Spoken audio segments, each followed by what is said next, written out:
content de vous avoir avec moi aujourd'hui. Donc, moi, je vais faire un atelier qui s'appelle Fidélisation et croissance du membership. Adapter votre offre à un monde en évolution.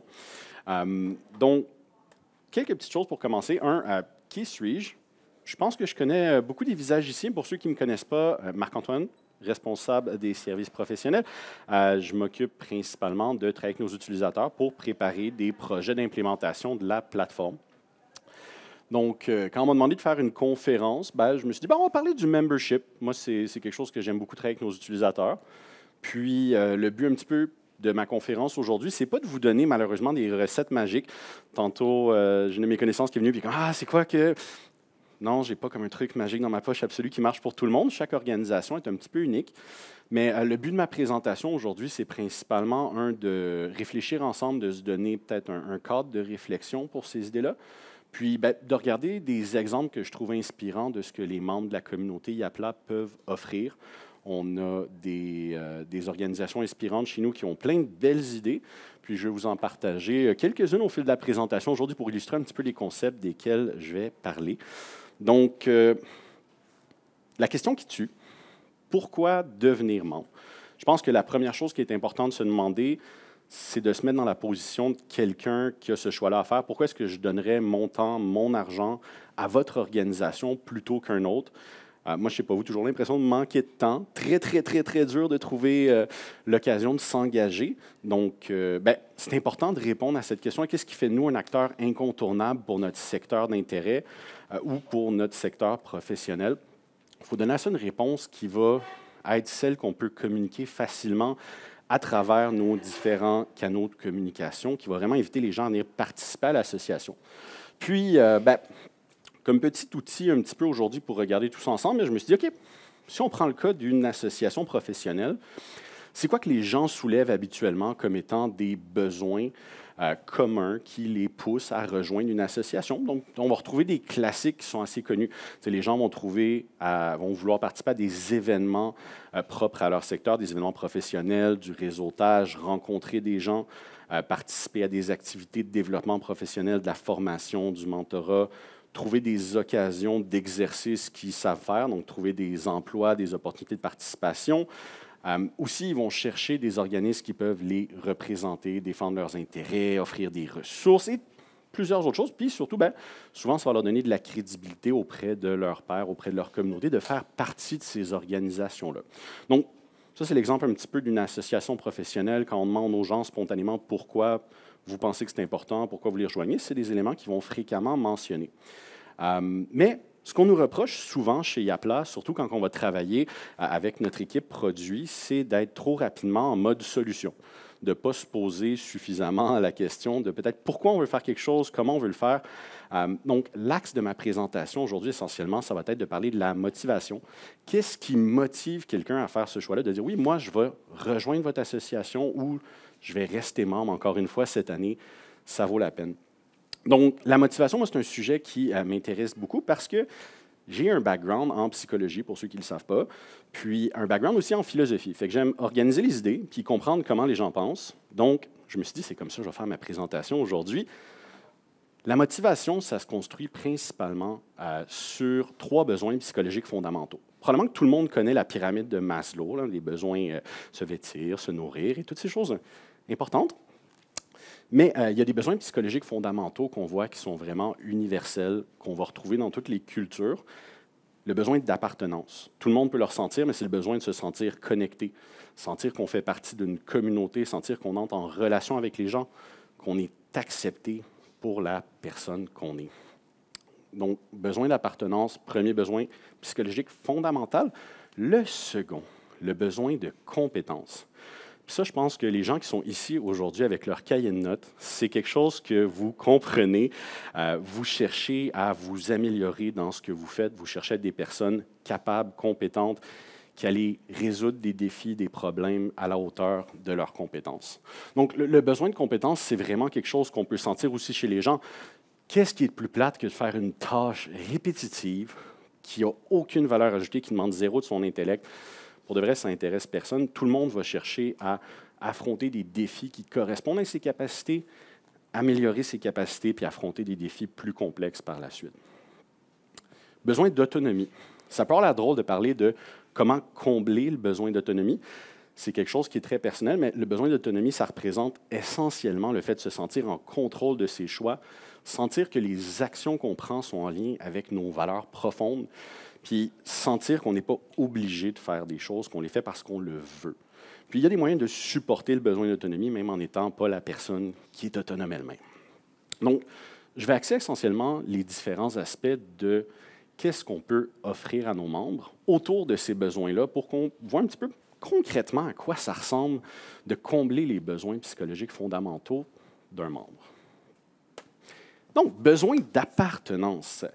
Souvent, la première chose qu'on va mentionner, ça va être tout ce qui a trait au rassemblement des gens, créer des événements, des moments où les gens se rencontrent, réseautent, échangent, partagent. D'ailleurs, c'est ce qu'on fait aujourd'hui chez Yapla. On crée un moment où on va se rencontrer les membres de notre communauté, puis les amener aussi à se rencontrer entre eux, tisser des liens, partager des expériences. Donc, vraiment, ça va être le premier axe que je vais aborder aujourd'hui, les occasions de rassemblement. Le deuxième, les occasions d'implication. Donc, souvent, on peut se percevoir comme quelqu'un qui offre tout simplement un service ou qui donne quelque chose, mais il ne faut pas oublier que les gens qui viennent participer à vos associations ont aussi souvent le besoin de s'impliquer, de donner, de participer. Puis c'est important de donner de la valeur à ça, de le structurer, de le canaliser vers des éléments à valeur ajoutée pour notre communauté. Puis, finalement, vraiment créer un sentiment de communauté. C'est tout l'axe communicationnel, beaucoup, mais c'est de mettre en valeur qui on est, qui fait partie de ce nous, de mettre en valeur l'humain, de mettre un visage sur ces mots, ces actions, parce que les gens ne tombent pas en amour avec un mot, mais avec des gens. J'aurais dû trouver un synonyme ici, vous m'excuserez. Donc, partons sur les occasions de rassemblement. Vous allez voir, au fur et à mesure que je vais avancer un petit peu là-dedans, je vais alterner entre les concepts un petit peu plus génériques puis des exemples concrets de ce que les gens font. Donc, ici, on va parler vraiment de tout ce qui est l'événementiel. On entend souvent dire que c'est le cœur de la vie associative. Ce n'est pas pour rien parce que c'est vraiment là que les gens ont l'occasion de tisser des liens. On va parler autant d'activités de réseautage, là, que ce soit des 5 à 7 ou d'autres rencontres de ce type-là, mais de faire des conférences, des congrès, des colloques, des symposiums, des tournois de golf, des dîners, soupers bénéfices, journées d'études. Bref, n'importe quelle occasion est bonne pour, en fait, donner une raison aux gens de sortir chez eux, d'aborder son prochain, puis de vraiment former des liens forts avec ces gens-là. C'est aussi l'occasion de créer une récurrence puis des habitudes. Les êtres humains, on est fondamentalement des êtres d'habitude, puis de créer ces occasions de rassemblement-là, de faire les vendredis conférences, de faire un congrès annuel, de créer une régularité, ça crée vraiment un rituel, en fait, chez les gens. On est profondément porté à ritualiser nos comportements. Puis, bon, si on rentre un petit peu plus dans qu'est-ce qu'on fait, qu'est-ce que les gens font chez Yapla avec tout ça, premier exemple que j'aimerais souligner, d'ailleurs qui se passe très bientôt, si jamais il y a des orthopédagogues dans la salle, mais l'Association des orthopédagogues du Québec organise son 35e colloque et symposium. Donc, c'est un excellent moyen de rassembler sa communauté. Puis surtout, on va pouvoir le faire en utilisant vraiment des outils qui vont permettre de se démarquer. Puis je vais revenir un petit peu à ce concept-là plus loin. Mais en gros, tout le colloque est monté avec la plateforme, permet par exemple d'organiser tout ce qui va être des ateliers, des conférences avec des layouts modernes, puis un processus d'inscription super intéressant. D'ailleurs, moi, j'adore tout à fait le rendu graphique qui a été choisi là, pour réaliser ce projet-là, mais c'est vraiment quelque chose qui va inviter la communauté à participer. Un autre exemple que j'aime énormément mettre de l'avant quand je parle avec les gens, c'est toutes les conférences du Cercle canadien. Puis je rencontre très régulièrement des gens qui connaissent ces séries de conférences-là. Elles ont constamment lieu, puis vont mettre en valeur des gens qui ont un savoir à partager, vont être des occasions de rassembler là, toute la communauté autour de ça. D'ailleurs, c'est ce que fait principalement le Cercle, c'est d'organiser toutes ces séries de conférences-là. Donc, vraiment, ça crée des moments où les gens vont aller tisser des liens en personne, se rencontrer, puis réaliser qu'ils font partie d'un nous qui est plus grand qu'eux. Deuxième chose, tout ce qui va être les occasions d'implication que je mentionnais plus tôt. Donc, comme je disais, les gens veulent participer activement à leur communauté. C'est important de leur donner des opportunités de bénévolat, mais plus large que ça, de faire participer les gens à des comités, à la prise de décision, aux projets qui vont être réalisés, à tout ce qui va être fait par l'association, parce que c'est à travers leur participation qu'ils vont sentir qu'ils contribuent à ce nous collectif dans lequel ils s'impliquent. Puis, nous, ce qu'on peut faire, c'est de les aider à structurer cette participation-là. Je fais un parallèle très, très simple. Aujourd'hui, on organisait toutes ces belles conférences-là, mais on a toute une équipe derrière qui a aidé à structurer la création des présentations, la participation des équipes, la mise en place des kiosques, puis qui a donné les outils à l'équipe pour réussir à faire quelque chose qui a une cohérence, puis qui est une réalisation commune. Donc, vraiment, de donner des outils à notre communauté pour qu'ils puissent participer activement, c'est important pour réussir à les aider à s'impliquer comme qu'ils aimeraient le faire. Puis, un excellent exemple de ça, c'est, par exemple, l'Association québécoise de... excusez, l'AQPC, si vous voyez ça en replay, pardonnez-moi, Jade, si tu es là, je m'excuse, de pédagogie collégiale. Donc, l'AQPC fait des communautés de pratiques virtuelles. Ils ont lancé ça dernièrement, mais en gros, ça permet aux gens de venir s'inscrire en ligne et de s'impliquer dans des communautés de pratiques. Ils vont rejoindre un réseau de professionnels à travers ça, puis avoir accès à des espaces d'échange où ils vont pouvoir partager entre eux des outils, des pratiques et toute une variété d'informations qui les aident à se développer dans leur secteur d'intérêt. Donc, tu sais, ça, c'est un très bon exemple de quelque chose qui est essentiellement entièrement basé sur l'implication de la communauté. Ce n'est pas nécessairement quelque chose qui est donné par l'organisation, mais c'est les membres de l'organisation entre eux qui, de manière émergente, vont créer ces contenus-là et ces occasions-là de travailler ensemble. Next slide. Donc, communiquer, valoriser. J'aurais pu faire vraiment 22 slides sur la communication. Je ne sais pas si vous êtes venu un petit peu à la conférence de ce matin donnée par Idriss sur la communication. Sinon, devrait être disponible en replay, je crois. Mais super important de communiquer sur ce qu'on fait. C'est ça qui va nous permettre de soutenir l'engagement. C'est ça qui va nous permettre de donner le sentiment aux gens qu'il se passe quelque chose. Si on prend des initiatives, si on fait des réalisations, si notre communauté travaille à faire quelque chose puis qu'on n'en parle pas, c'est comme si ça ne s'était pas passé. C'est jamais arrivé si personne ne le sait. Donc, c'est super important de parler des initiatives des membres, de partager les succès et les réalisations de la communauté, parce qu'encore une fois, ça nous désincarne, nous, ça met vraiment en valeur l'humain, la personne qui agit dans la collectivité.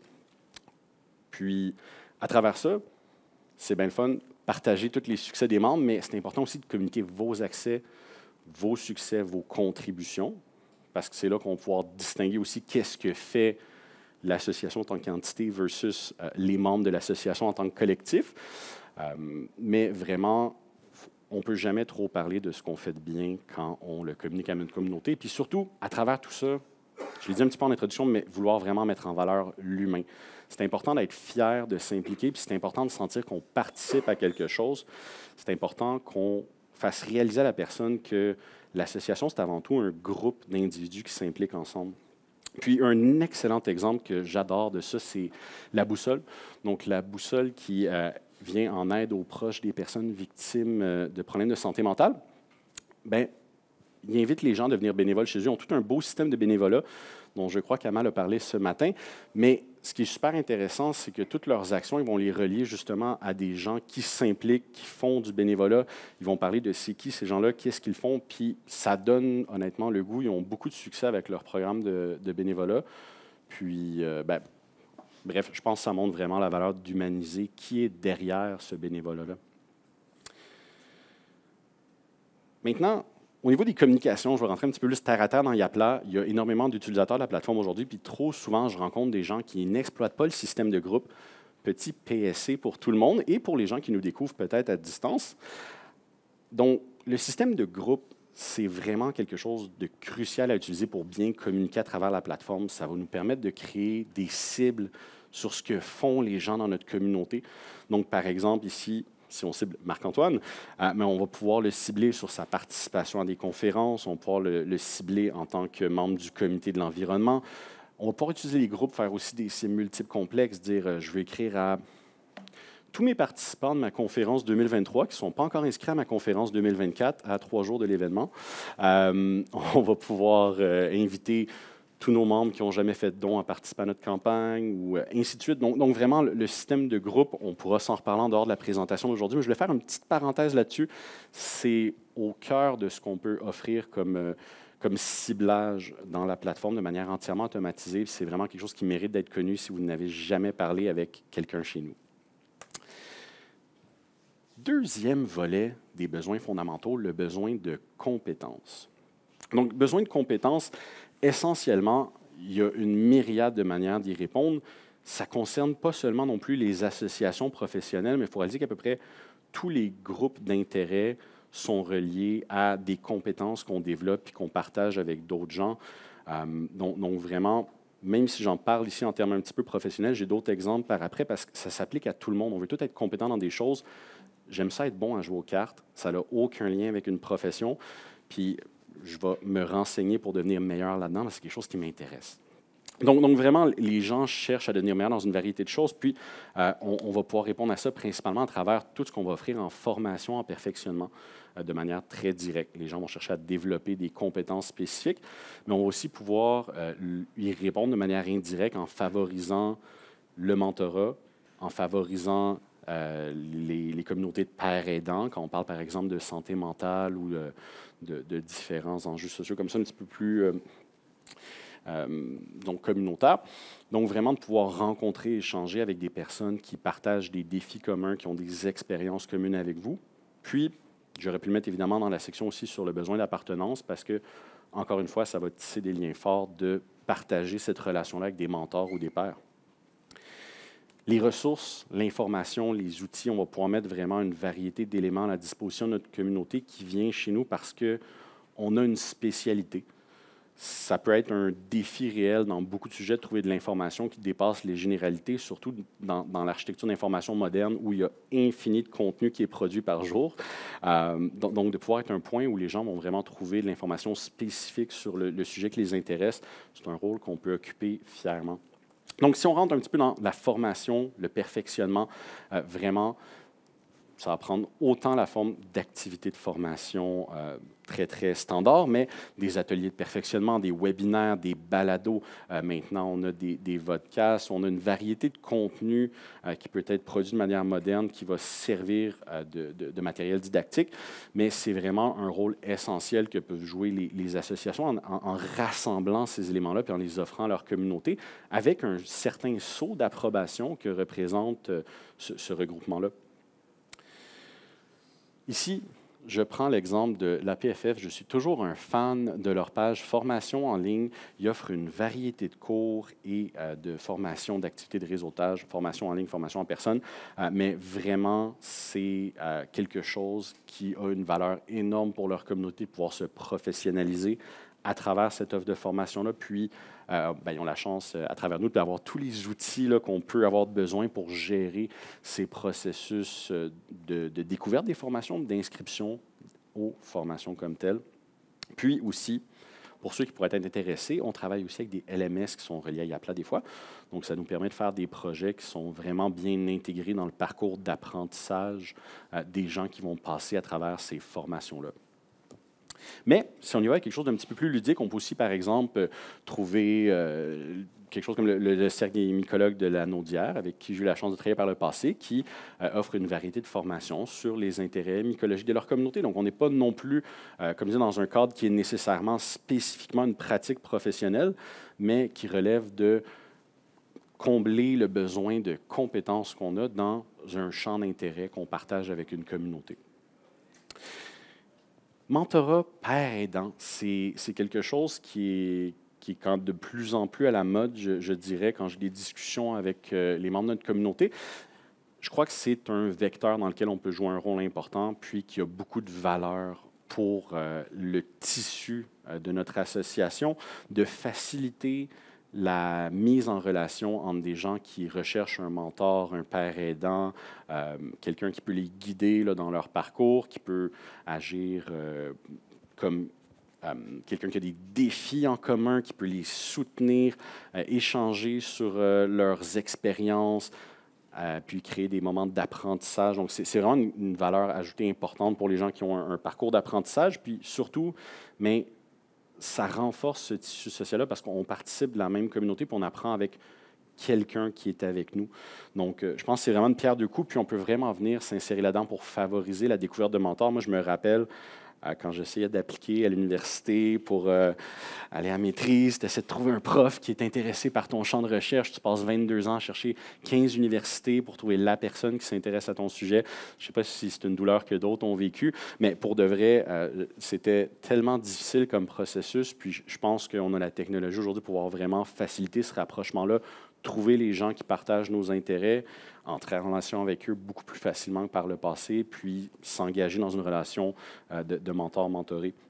Puis l'essentiel que je dis peut s'appliquer aussi aux pères aidants, là, pour ceux que ce serait un petit peu plus leur situation, mais c'est vraiment au final de travailler avec quelqu'un qui a un vécu et qui a des défis en commun avec ce qu'on vit nous-mêmes. Donc ici, l'Association des administrateurs de recherche universitaire du Québec ont justement monté un portail de mentorat à travers la plateforme où les gens peuvent indiquer qu'ils souhaitent devenir des mentors pour la communauté, qu'ils souhaitent pouvoir s'afficher pour que les gens qui recherchent un mentor entrent en contact avec eux. Puis il y a tout un système derrière ça pour permettre aussi aux gens qui souhaitent être mentorés, de trouver les mentors qui ont les compétences qui correspondent à ce qu'ils recherchent, puis aussi de pouvoir rentrer en contact de manière, disons, indirecte, en fait, sans afficher les informations de contact direct des mentors pour pas qu'ils soient submergés de communication. Donc, vraiment un outil qui roule depuis plusieurs années puis qui rajoute vraiment une belle valeur à ce qu'ils offrent à leur communauté. Besoin de compétences, ressources et informations. Donc ça, c'est quelque chose que la majorité des associations avec qui je travaille vont offrir à un niveau ou à un autre, mais on est un milieu où les gens vont venir chercher du contenu de qualité qui vont leur permettre de rayonner, que ce soit du contenu disponible pour le public ou du contenu réservé aux membres. Souvent, ça peut être un avantage non négligeable du membership d'avoir du contenu préférentiel, mais je sais qu'il y a des gens qui vont aussi être dans la mentalité que tout le contenu devrait être public pour vraiment servir d'outil d'appel. Moi, j'ai une formation en philo, comme je disais un petit peu plus tôt aujourd'hui, fait que je suis un believer de la technique de l'académie. Je ne sais pas, vous êtes déjà demandé dans vos cours en philo pourquoi est-ce que tous les dialogues de Socrate, ça avait l'air d'arriver nulle part. Mais la théorie scientifique la plus probable, c'est juste qu'il s'en servait comme matériel de promotion pour que les gens s'inscrivent à un cours à l'académie. Puis c'est pour ça que tous les dialogues n'ont juste aucune fin. C'est parce que venez voir le cours pour la suite, qui est vraiment un marketing qu'on retrouve encore aujourd'hui pour s'inscrire au cours. C'est assez fascinant. Mais pour de vrai, d'avoir un contenu d'appel de qualité, d'avoir un contenu spécialisé qui va correspondre à notre audience, c'est quelque chose qui va nous permettre de se démarquer auprès des gens qui recherchent peut-être une association à joindre. Le transfert de connaissances. Moi, c'est un de mes sujets préférés dans la vie. J'en parle pas souvent, puis je ne vais vraiment pas en parler longtemps aujourd'hui. Mais le transfert de connaissances, c'est vraiment d'agir comme un pont entre le milieu de la recherche puis le milieu de la pratique professionnelle. Il y a un grand décalage dans toutes les communautés professionnelles entre le moment où quelque chose est travaillé dans le monde de la recherche, découvert, confirmé, le moment où les professionnels vont réellement l'appliquer dans leur quotidien. Le nombre de fois peut-être que vous avez vécu « Ah oui, j'ai appris ça à l'école, c'est complètement faux ». C'est le genre de choses qu'on va régler par le transfert de connaissances, puis les associations professionnelles ont un rôle super important à jouer dans ce transfert de connaissances-là entre le monde de la recherche, le monde de la pratique, parce qu'ils ont la chance de pouvoir rapprocher ces deux branches-là, souvent au sein d'une même association d'intérêt. Donc, vraiment, ça, c'est un bijou pour les gens. Ça amène énormément de valeur à leur pratique de pouvoir se mettre à jour dans leur champ de connaissances spécifique. Puis évidemment, tout ce qui est les nouvelles sectorielles. Ça, c'est un classique, mais on va chercher à mettre au courant les gens de qu'est-ce qui se passe au niveau légal, les actualités, les développements, les nouveautés, puis vraiment de pouvoir trouver de l'information qui est peut-être meilleure que ce qu'il y a dans votre feed Google quand vous ouvrez votre téléphone, parce que moi, pour de vrai, c'est toujours un petit peu n'importe quoi. Mais là, au moins, justement, en sachant que ça provient de votre regroupement, il y a encore une fois un saut d'autorité puis de vérité qui est mis là-dessus, qui est important pour la valeur que ces textes-là représentent pour les gens.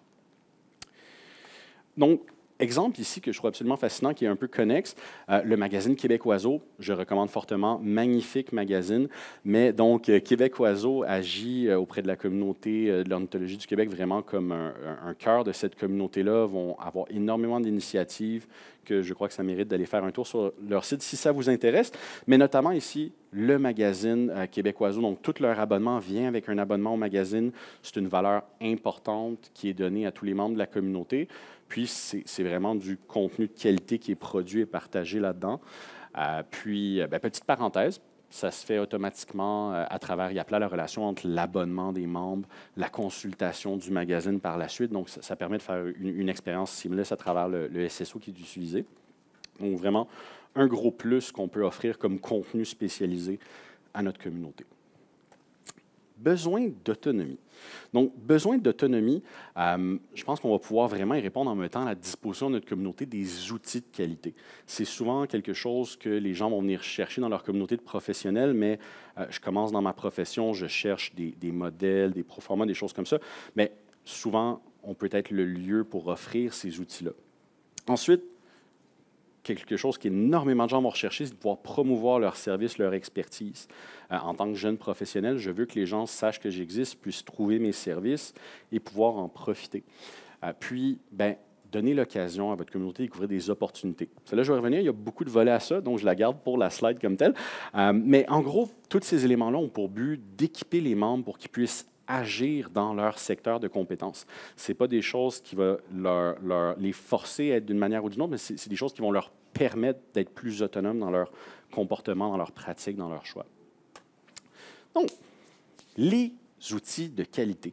Bien, on va parler d'articles spécialisés, de documents techniques, de supports didactiques. Si on fait de l'enseignement, d'avoir une boîte à outils, des guides, des manuels, des tutoriels, des modèles de documents, de formulaires, de contrats peut-être, dépendant de votre secteur et de la complexité de ces contrats. Mais tout ça, c'est vraiment des éléments qui ont une grosse valeur pour les gens qui ne savent pas par où commencer pour régler ces questions-là dans leur quotidien. Puis, je voulais souligner peut-être ici, par exemple, le modèle de pôle ETP, donc le pôle de ressources en éducation thérapeutique du patient de l'Île-de-France. Donc, vraiment, le pôle ETP a mis sur pied une ressourcethèque absolument incroyable où, en fait, on va trouver énormément de ressources pour aider les professionnels à travailler avec leurs patients et une variété d'outils qui peuvent aussi souvent partager avec ces patients-là pour qu'eux-mêmes puissent développer les comportements et les capacités à s'autogérer. Mais cette ressourcethèque-là, ce n'est pas juste un répertoire d'affaires qu'on met sur le site web, on oublie ça. En fait, c'est plus cool que ça. C'est une ressourcethèque qui est collaborative. Donc, qui appelle tous les professionnels qui font partie de leur organisation à déposer des ressources pertinentes sur le site qui peuvent ensuite être reviewées par la communauté pour être ajoutées à cette ressourcethèque-là. Donc, il y a vraiment un engagement collectif qui est fait pour monter cette boîte à outils que tous vont utiliser dans leur pratique quotidienne. Donc, vraiment, moi, c'est le type d'initiative que j'adore, franchement. Je pense qu'on rencontre plusieurs des critères qu'on a mentionnés, la communauté, l'implication, l'autonomie, la compétence. Donc, vraiment, c'est des outils qui sont précieux et super intéressants. Besoin d'autonomie.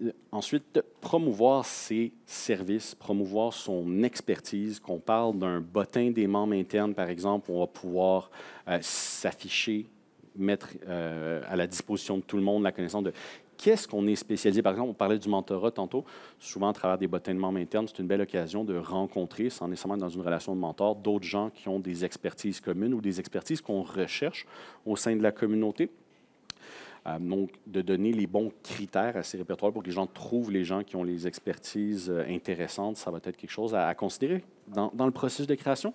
Mais aussi les répertoires publics. Les répertoires publics, c'est vraiment des occasions d'affaires pour la communauté. Ils vont pouvoir s'afficher avec le sceau de confiance de l'association, puis vraiment avoir cette visibilité-là comme un avantage de la participation à l'association.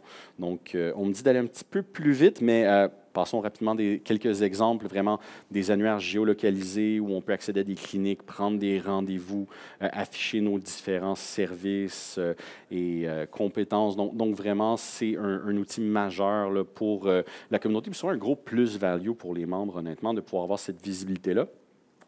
Et finalement, trouver des opportunités. Donc, tout ce qui va être de trouver des offres d'emploi, des opportunités d'affaires, puis de favoriser une économie circulaire, un échange de ressources, donc de donner des lieux d'affichage et d'échange entre la communauté pour qu'ils trouvent des éléments qui sont pertinents pour eux. Donc, surtout quand on va parler des jeunes professionnels qui sont soit notre public cible pour aller chercher du membership, de pouvoir trouver des offres d'emploi de notre secteur, ça peut être quelque chose de très intéressant, mais aussi pour les professionnels plus établis, de pouvoir afficher ces offres d'emploi-là et trouver du personnel, ça a une bonne valeur également. Donc, j'avais ici Espace OBNL, je ne sais pas si Stéphane est dans ça, mais le répertoire des offres d'emploi d'Espace OBNL, qui est absolument un outil merveilleux. Et finalement, je vais faire une petite parenthèse sur offrir une expérience moderne. Ce n'est pas dans mes besoins fondamentaux, mais c'est quelque chose qui est absolument fondamental pour pouvoir éliminer les barrières à la participation. Donc, on est chez Yaplan, proposer les transactions et les inscriptions en ligne, offrir une expérience utilisateur de qualité, favoriser l'accès à la consultation sur mobile et exploiter nos réseaux sociaux, vraiment des éléments incontournables aujourd'hui pour pouvoir être une association populaire. Donc, je vais passer très rapidement là-dessus. Transactions inscription en ligne, c'est ce qu'on fait. Si vous ne connaissez pas, allez ouvrir un compte, puis découvrez-nous. Ensuite, tout ce qui est l'expérience utilisateur de qualité, vraiment optimiser la navigation, simplifier les parcours, faciliter la compréhension. On veut exploiter les codes visuels communs, on veut utiliser des raccourcis, on veut minimiser les items pour diriger les gens vers ce qu'ils veulent faire. Puis une expérience très, très simple ici, c'est l'association des consommateurs dans la qualité de la construction. Donc vraiment, qu'est-ce que les gens vont faire quand on a cette association-là? Ils ont besoin de faire un recours ou des mises en demeure. Donc vraiment, c'est ce qu'on met en exergue sur le site web pour trouver facilement ces éléments-là lorsqu'on fait une visite. Puis, petite parenthèse sur le responsive, ce n'est pas le sujet de ma présentation aujourd'hui, mais c'est super important. 60% des visites sont effectuées sur mobile. 25% des contenus consultés en ligne, c'est sur des réseaux sociaux, puis on peut supposer, moi, mes réseaux sociaux, pas mal sur mobile. Donc, vraiment super important d'avoir une expérience responsive de qualité pour éliminer cette barrière à l'entrée-là. Les gens vont nous découvrir en faisant une recherche sur Google pendant une discussion, qu'ils puissent s'inscrire, qu'ils puissent donner, qu'ils puissent participer facilement. C'est quelque chose de super important. Puis, je vais skipper ma slide sur les réseaux sociaux, vous m'excuserez, mais je voulais juste dire qu'on dit que les gens vieillissent sur les réseaux sociaux. Ce n'est pas si vrai. Notre clientèle cible des publics, des 25-34 jeunes professionnels, est encore énormément sur nos réseaux sociaux.